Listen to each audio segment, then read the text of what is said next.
Humans colonized Earth ever since Adam and Eve. All archaeological, historical and theological evidence debunks this claim. According to archaeological excavations around ancient sites across the planet, and in all continents, supports the theory that before Adam and Eve there seemed to have been different races occupying Earth. Races roamed this planet and made it their home long before the children of Adam and Eve. They were more advanced scientifically and technological but not ethically. They had similar social structure to man. They also believed in a creator and had religions. They shared with the children of Adam and Eve many of their traits and attributes. Some were indigenous to Earth, others were of hybrid races, and this can be traced to as far back as approximately 500,000 years ago. The known history that we, the children of Adam and Eve, can only be traced back to the Great Deluge at the times of Noah. Before that, everything is vague and barely traceable. The survivors of the flood seem to have landed on Mount Ararat in current Turkey. Few of them transmigrated to Armenia and its surroundings. The rest headed towards Middle East by Turkey route across Syria, Lebanon, where some of them settled on Mount Ham, and then they moved forward to reach Babylon. From Babylon they spread to Asia and to Africa via Egypt and Ethiopia. From Armenia, they spread to settle in the rest of Asia and Europe. Later on, Canaanites, mainly Phoenicians, spread to parts of Western Europe, through trade and commerce via the Mediterranean Sea. Some of the legacy they left in Europe were of great historical and cultural importance, such as the name of Europe itself, which belonged to a Phoenician princess named Europa, who by the way had blonde hair and blue eyes. They also taught the alphabet, which was invented by Tot in Byblos, where he was known as Taorches. Tot was also later known as Enoch and Hermes, along with tens of other names throughout human history. He wrote over 35,000 books teaching man most, if not all, the sciences that we know. One can simply surmise the history of the children of Adam and Eve as the records of Tot the historian. Now, moving to theology and what it says about this phase of our prehistory.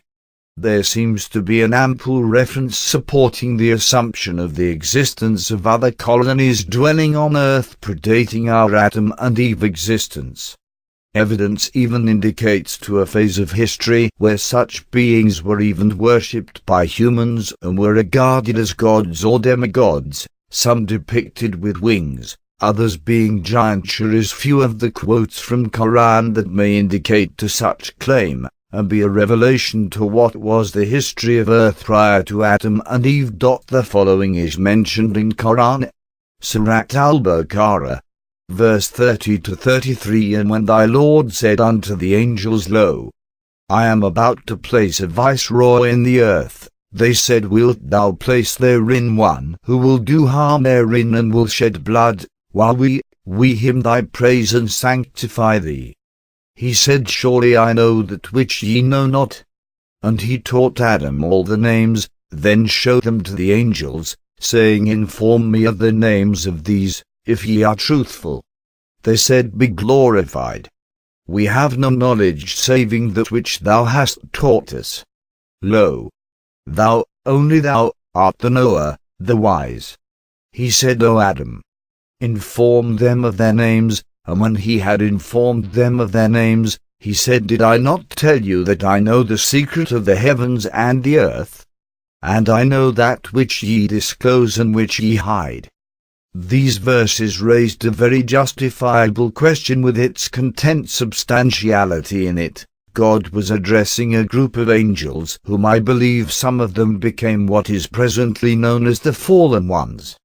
This group of previous angels achieved the rank of angel by decree and appointment, and not by birth. There seem to be several types of angels, those angels by birth created from pure essence of light, those of jinn origin created of the essence of fire, and those of ether originally the souls of mankind.